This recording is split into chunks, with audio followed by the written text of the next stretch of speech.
Bonjour. Alors, dans ce PowerPoint, on traite de la modélisation des données. Donc, qui est un concept quand même un peu intégrateur là, par rapport à ce qu'on a vu un peu avant. C'est sûr que dans ce cours-là, des fois, on voit beaucoup de techniques spécifiques, comme des concepts spécifiques, puis des fois, on voit des choses comme un peu plus intégratrices. Donc là, on est dans un concept un peu plus comme intégrateur, là. Donc, la modélisation des données, c'est une des tâches principales du programmeur avec la définition et le codage des fonctions. Donc, cette modélisation-là se fait généralement en combinant différents types de données et en créant au besoin des nouveaux types, comme en combinant par exemple des types de base, char, string, bool, int, double, décimal, les types spécialisés comme date only, time only, datetime, etc., les collections, list, array, et d'autres. Les compositions de données, les records, les tuples, les structs, les classes. Donc, en passant, si jamais vous n'avez pas fait le module prérequis record, il faut disons, il faut lire les records avant de faire ça. Donc, c'est pas très long, c'est 4 minutes. Il faut le faire avant de faire ça ici. Donc, les tuples, les structs, les classes.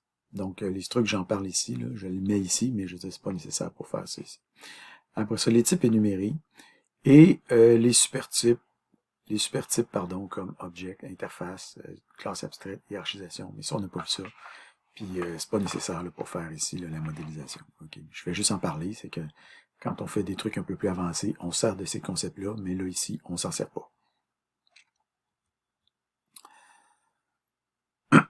Maintenant, données internes versus données externes. Donc, les données externes à votre programme, c'est celles, par exemple, qui sont stockées dans une base de données ou celles qui seraient stockées dans un fichier de sérialisation.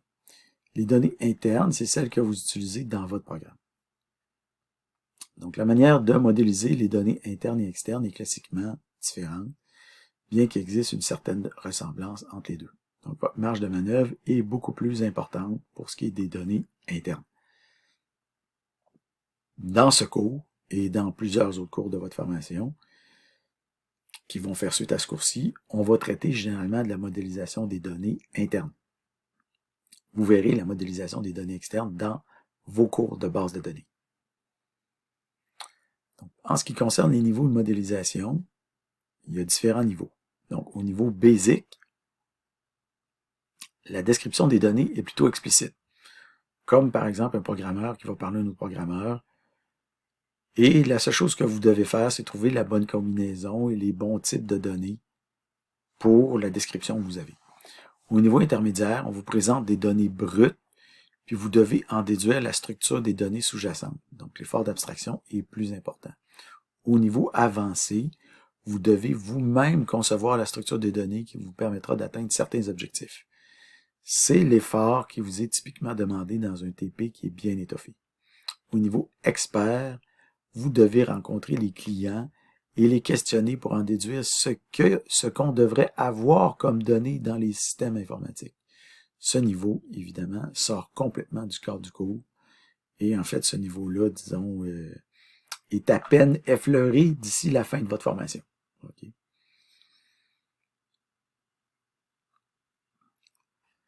Donc, exemple 1, modélisation d'une personne. On sort personne, on s'entend le concept de personne, on le prend, on le reprend et on le reprend dans ce cours-là et dans tous les cours d'orienté objet. Okay. Donc, modélisation basique. Donc, description. Une personne possède un âge, une taille en mètres, un actif monétaire, un nom, un prénom, une occupation, un genre, et elle est possiblement fumeuse. Comment allez-vous modéliser cette personne? Nota bene, il n'y a pas nécessairement juste une seule bonne manière de faire. Donc, ici, on présente une solution possible. Okay. Donc, description, ça c'est la même description qu'on a dit tantôt. Donc, voici une solution possible. Record, personne. Donc, comment on va modéliser notre personne? On va dire que le prénom, on va le modéliser comme étant une string. Le nom, une string. Le genre, un type énuméré, masculin, féminin, indéterminé, ou autre. Après ça, âge, entier. Taille en mètres, double. Richesse en dollars, décimale. Occupation, string, est fumeuse, booléen. Donc, c'est ça. Donc, on possède un âge, on l'a, taille en mètres, oui, une richesse. On décide que c'est en dollars. Un nom, un prénom, une occupation, un genre, et elle est possiblement fumeuse. Elle est fumeuse. Donc, on a modélisé toutes les données qui sont ici dans notre description. Et on n'a rien mis de plus, parce qu'on ne demandait rien de plus que ce qui était là. OK? On a typé chacune de nos données, etc. Donc, on a respecté qu'est-ce qu'on demandait comme description. Okay. Donc, est-ce qu'on aurait pu modéliser tout ça avec un tuple? Oui. Mais un tuple, c'est pas approprié là, dans un cas comme ça. Okay? Parce que, comme on a dit, un tuple, c'est 2, 3, maximum 4. Et de toute façon, non. Okay? C'est une classe, mais là, la classe aurait pris bien trop de place. On aurait dépensé beaucoup trop de salive. La seule chose qu'on veut, c'est vraiment modéliser brutement. Donc, un record, c'est l'idéal. Donc, aussi, ben, on ordonne par ordre de priorité. Qu'est-ce qui est le plus important chez une personne? C'est son prénom et son nom. Et après ça, possiblement son genre. L'âge. Ce qu'on aurait pu mettre, bon, le genre, là, je vois que je l'ai mis avec un G minuscule. J'aurais dû le mettre avec un G majuscule. Ouais, c'est ça. Bon, je vais mettre une petite correction tantôt.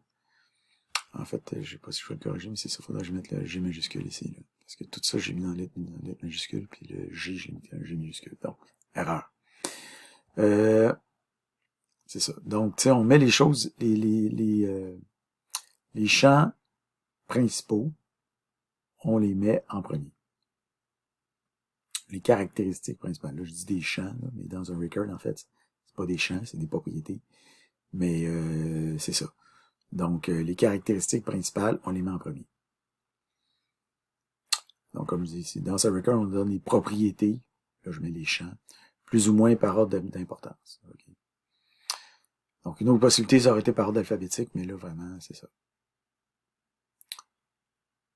Donc, pour ce qui est de l'unité de base, mais idéalement, on la met dans le nom aussi.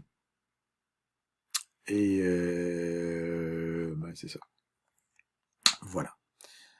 Ensuite de ça, maintenant, on passe à notre deuxième exemple. Donc, le jeu de dames, qui est un exemple de modélisation intermédiaire. Donc, supposons que vous avez ici un tableau. En fait, un damier. Donc, un damier avec 3 pièces. Celle-là, celle-là, celle-là. Donc, des pièces d'un jeu de dames. Et on a, donc, ici, ça, c'est des pièces normales. Puis ça, c'est une pièce qui a été transformée en dame. Donc, on vous demande de modéliser la configuration suivante de jeu. Donc, on se demande pas, ça, c'est les positionnements possibles. Donc, ce pion-là peut aller par là, ce pion-là peut aller par là, et ce pion-là, vu que c'est une dame, peut faire tous ces déplacements-là. Okay. Donc, mais on demande juste de modéliser le damier avec ce que tu, en fait. Donc, modéliser les pièces. Donc, il peut y avoir plusieurs solutions. Donc, comment vous allez faire ça? Donc, ça, c'est modélisation intermédiaire. On se rend compte, là, ici, ça, c'est une modélisation basique. Une personne possède blablabla. On comprend que c'est assez direct, là. Je vous dis, une personne possède ta. C'est facile. Modélisation intermédiaire. Ah, là, vous avez une espèce de... OK, une espèce de tableau. Je vous dis, modélise-moi ça. Là, c'est plus... OK, il faut commencer à réfléchir, là. Comment je fais à modéliser ça? Alors, il faut bien sûr connaître un peu le jeu de dames pour pouvoir modéliser ça comme du monde. Donc, et au besoin, se renseigner. Donc, d'abord, aux dames, vous avez des pièces blanches, parfois rouges, et des pièces noires. Bon. Est-ce qu'on utilise un énum pour ça? Ben, possiblement.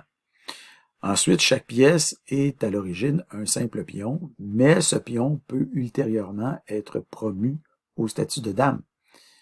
Est-ce qu'on va utiliser un booléen? Ou peut-être un énum pour indiquer que c'est devenu une dame? ou quel type de pion c'est.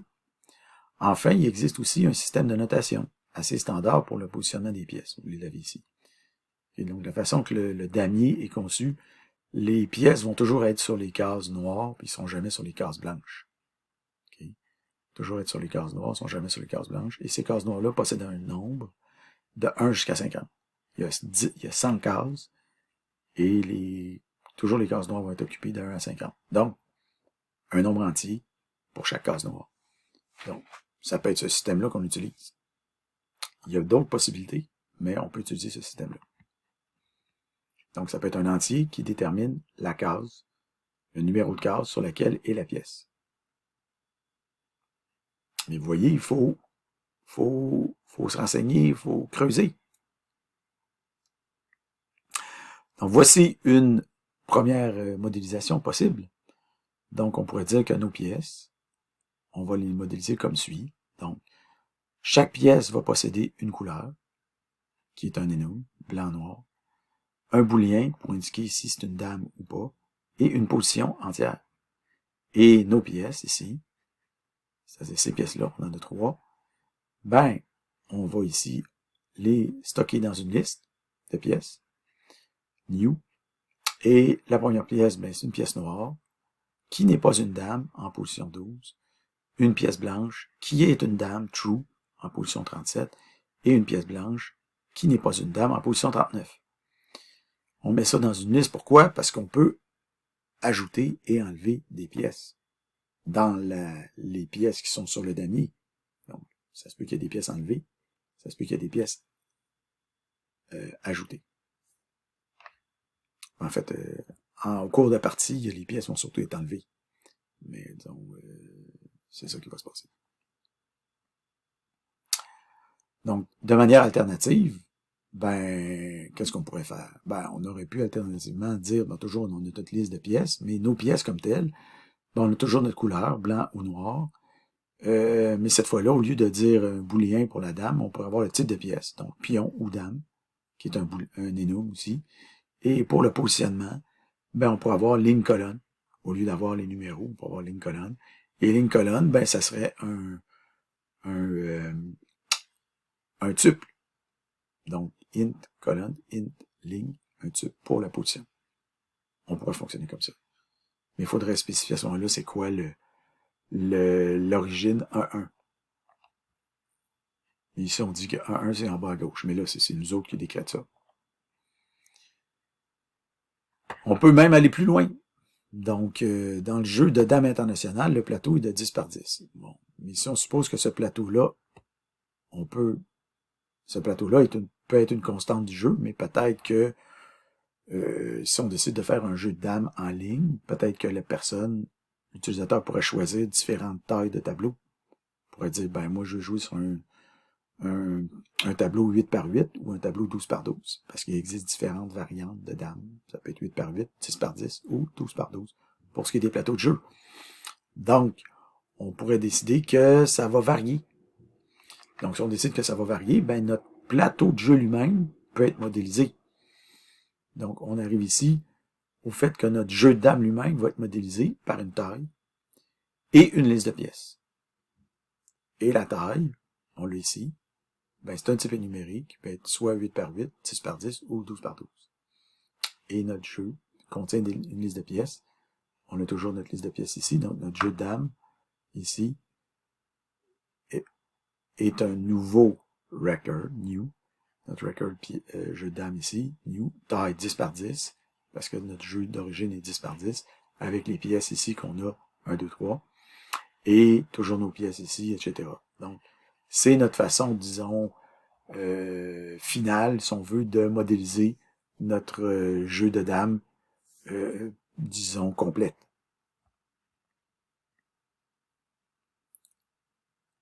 Donc, est-ce qu'on pourrait aller plus loin à partir de là? Ben oui, on pourrait aller plus loin si on voulait. OK? Donc, ça ne prend pas en compte la dynamique du jeu. Donc, par exemple, à qui le tour? Est-ce que c'est au tour des blancs ou au tour des noirs? Ça ne prend pas non plus en compte l'historique du jeu et la possibilité de revenir en arrière, faire des undo. Enfin, ça indique pas c'est quoi les déplacements possibles pour chaque pièce. Alors, quand vous allez faire le cours mobile 1, classiquement, je sais que dans ce cours-là, il y a un jeu de dames qui est créé. Donc, je sais pas, ça ne veut pas dire nécessairement que c'est ce qui va arriver pour vous, mais je sais que depuis de très nombreuses années, il y a un jeu de dames qui a été créé dans ce cours-là. Alors, votre jeu de dames va devoir prendre en compte ces différents aspects-là. Et alors, vous allez faire une modélisation avancée du jeu de dames. Pas une modélisation intermédiaire, une modélisation avancée. Mais bon, dans ce cas-là, on parle d'un TP de 40 heures. OK? 40 heures. Malheureusement, des fois plus que ça. Donc, ça devrait être 40 heures, mais des fois, c'est plus que ça. Donc, mais c'est pas l'objectif du présent module. OK? Nous, on fait des modélisations, disons, simples et intermédiaires. On fait pas de modélisation avancée. OK? Donc, résumé des modélisations de données. Donc, il y a des données internes dans votre programme. Il y a des données externes qui sont stockées dans des bases de données. Il y a plusieurs niveaux de difficulté ou d'abstraction dans les modélisations de données. Basic, intermédiaire, avancé et expert. Vos outils pour faire ces modélisations-là sont les types de base, les types spécialisés, les collections, les compositions, les supertypes et les types énumérés. Pour modéliser, vous aurez en général à définir des nouvelles compositions, des recurves des classes et des nouveaux types énumérés. On a vu deux exemples. L'exemple personne qui était une modélisation basique et un exemple d'un jeu de dames qui était une modélisation intermédiaire. À vous de jouer maintenant.